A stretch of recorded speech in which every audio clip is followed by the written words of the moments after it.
présidente du Parlement européen, Monsieur Charles Michel, président du Conseil européen, Madame Ursula von der Leyen, présidente de la Commission européenne.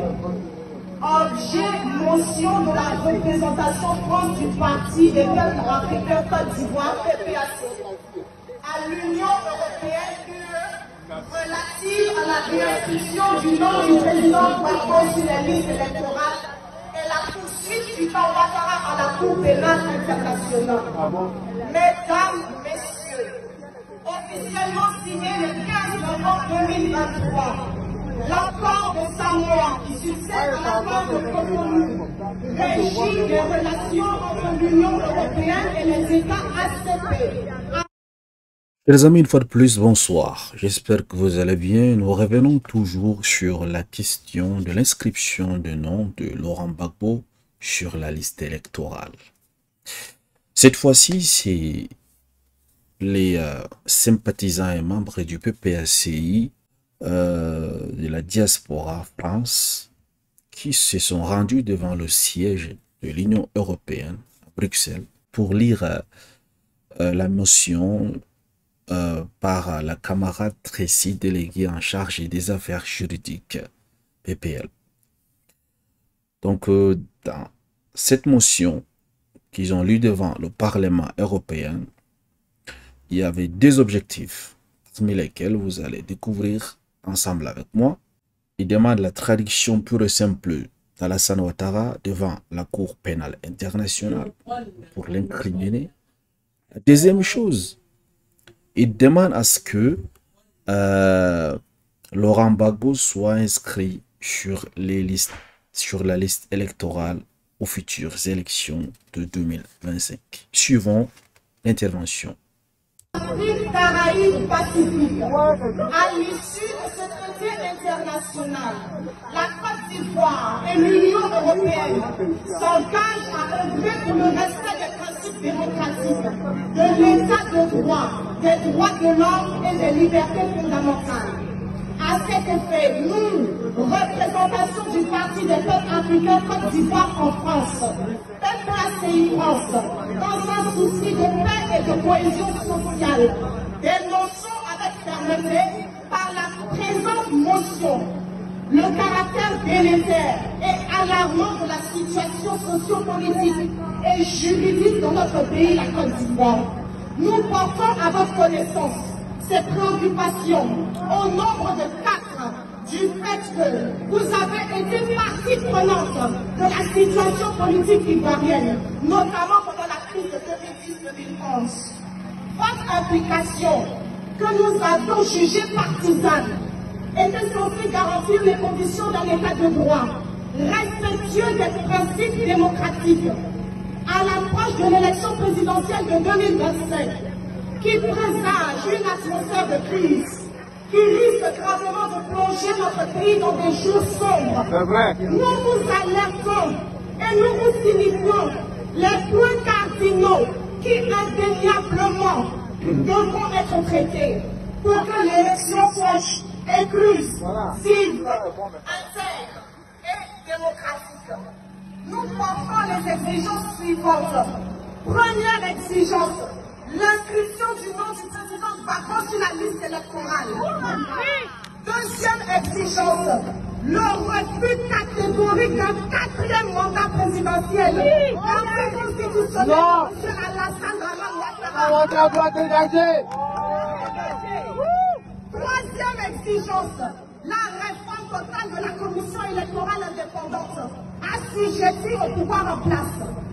Quatrième exigence, la nécessité d'une justice internationale, transparente et équitable, à travers l'ouverture des enquêtes sur le camp Ouattara par la Cour pénale internationale.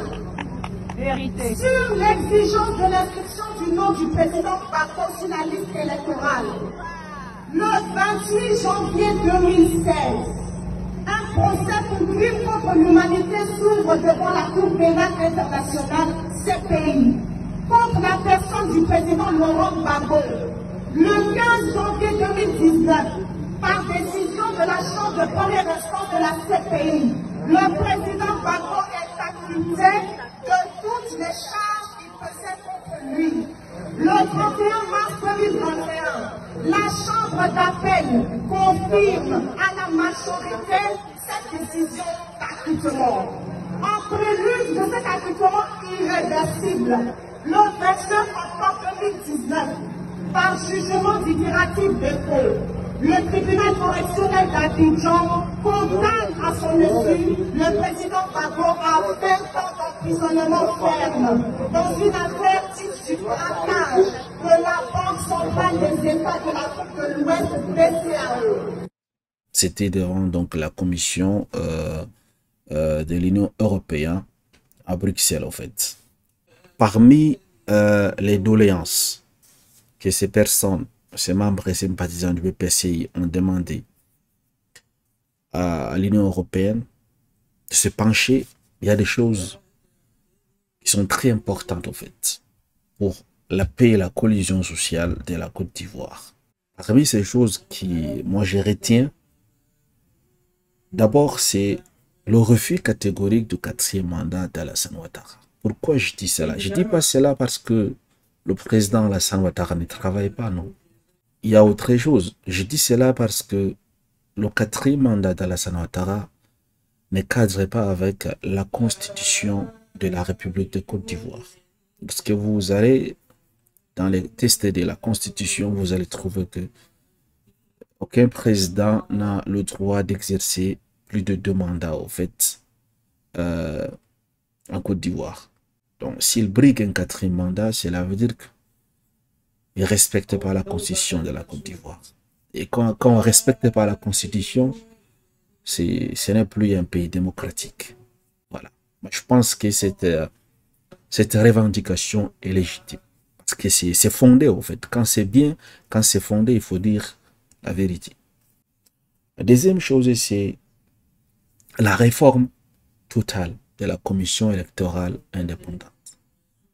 Ouais, parce que quand on dit commission électorale indépendante et qu'on trouve que les membres qui dirigent cette commission sont nommés par le parti au pouvoir, on a quand même des doutes à accepter, n'est-ce pas, les résultats que ces personnes vont donner, puisque les gens qui travaillent au sein de cette commission vont se retrouver redevables aux personnes qui les ont nommés, en fait. C'est ça le souci. Donc, ils ne sont pas entièrement indépendants pour travailler et donner des vrais résultats et pour travailler sans, non pour un parti politique ou bien non pour une personne. Normalement, ils devraient servir la transparence. Comme son nom l'indique, la commission électorale indépendante. Il faut des réformes. Donc, je pense que normalement, ces genres de bureaux devraient être votés, en fait. Toute personne qui aimerait peut-être devenir un président de la commission électorale indépendante devrait, moi je me dis, selon le truc, mes idées, en fait, on devrait organiser des élections pour ces personnes-là. Donc c'est le peuple qui doit choisir ces personnes. Et sans passer par la nomination du président de la République ou bien des partis du parti au pouvoir. Et également, lorsque c'était cette commission électorale indépendante n'a rien à voir avec les partis politiques qui sont vraiment indépendants, on aura des élections libres et transparentes. Parce qu'ils ne sont pas influencés par les membres des bureaux politiques de tous les partis, en fait. Ils sont là pour exécuter la loi. Par exemple, si après les élections, le parti au pouvoir perd, ils n'auront pas peur, n'est-ce pas, de dire les vérités, que le parti au pouvoir a perdu ces élections, voilà le gagnant. Ils n'auront pas peur de perdre leur poste parce qu'ils savent qu'ils sont indépendants. Ou bien faire évoluer cette chose-là. On essaie de prendre un peu le système des Américains. N'est-ce pas? On rend cette chose, le système électoral soit électronique, au fait. Genre, on vote le matin, le soir, les résultats sont prêts, en fait. Tout simplement. Donc, on n'a pas besoin qu'un président de la commission électorale vienne nous dicter des lois, en fait. Parmi d'autres choses qu'ils ont soulevées, où je pense que c'est un peu nécessaire, le fait, n'est-ce pas, de condamner le président Laurent Gbagbo après son acquittement par la Cour pénale internationale. Et quand il est revenu en Côte d'Ivoire, il a été condamné une fois de plus sur les mêmes faits, en fait. S'il a été acquitté, il a été acquitté. Pourquoi le condamner encore une seconde fois? Puisque la BCEAO n'a pas déposé une plainte. Et maintenant, il y a une autre chose que la CPI s'est rendue complice, on peut dire. Par exemple, ils ont enquêté uniquement sur le camp de Gbagbo lors des crises post-électorales. Là où il y a eu plusieurs morts. On parle de 3500 Ivoiriens assassinés, en fait. Le camp de Laurent Gbagbo a été jugé, en fait. Maintenant, il reste le camp du président Alassane Ouattara. La CPI ne s'est pas prononcée. Cela veut dire qu'il y a un truc de deux poids, deux mesures. C'est ça le souci, en fait. Maintenant, concernant la question de l'inscription du président Laurent Gbagbo sur la liste électorale, où on parle, n'est-ce pas, il n'y aura pas la paix si son nom ne figure pas, toutes ces choses. C'est ici que je ne suis pas trop d'accord avec les membres sympathisants du PPACI, en fait. Vous savez, quand les gens ils détiennent le pouvoir et que vous êtes un simple parti politique qui est jeune, qui n'a que 3 ans, et qui vous voulez hausser le ton, de cette façon, on ne pouvait pas gagner la bataille, en fait. Le gouvernement, comme j'ai toujours dit dans d'autres vidéos, cherche uniquement que le parti du PPACI commet des fautes, tout simplement. Et lorsque ce parti va commettre ces fautes-là, ce parti va être purement et simplement radié, n'est-ce pas, des partis qui vont participer aux élections de 2025, tout simplement. Et l'État aura raison, en fait. Pourquoi? Parce que ils vont se baser sur des actions qui seront entreprises par exemple, les membres du PPACI, soit incitation à la violence, soit destruction des biens publics, toutes ces choses. Donc, ils attendent juste toutes ces choses, en fait. Et lorsqu'il y aura cela, ils vont interdire purement et simplement, on peut essayer d'exercer son droit, n'est-ce pas, de participer aux futures élections 2025. Ça ne sera plus l'inscription du nom de Laurent Gbagbo.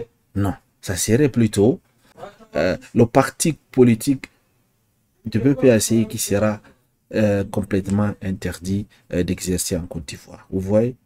Donc, il faut faire attention à ne pas agir avec émotion et à entrer dans le piège du gouvernement, en fait. Donc, pour finir, tout ce que j'ai à dire, c'est un 4e mandat, quand même, c'est pas possible, en fait. Si vraiment on est en démocratie, on n'est pas en dictature, que le président de la République respecte les textes que lui-même il a écrits, en fait. Et l'autre chose, que la Cour pénale internationale laisse son hypocrisie, puisqu'il a jugé le camp de Laurent Gbagbo, qu'il juge également le camp d'Alassane Ouattara. Donc ils ne peuvent pas être, n'est-ce pas, innocents quand même. 3500 personnes qui sont tuées, il faut quand même, que la CPI se penche sur ça. Sinon, ça veut dire que la CPI est des mèches avec le pouvoir actuel, tout simplement.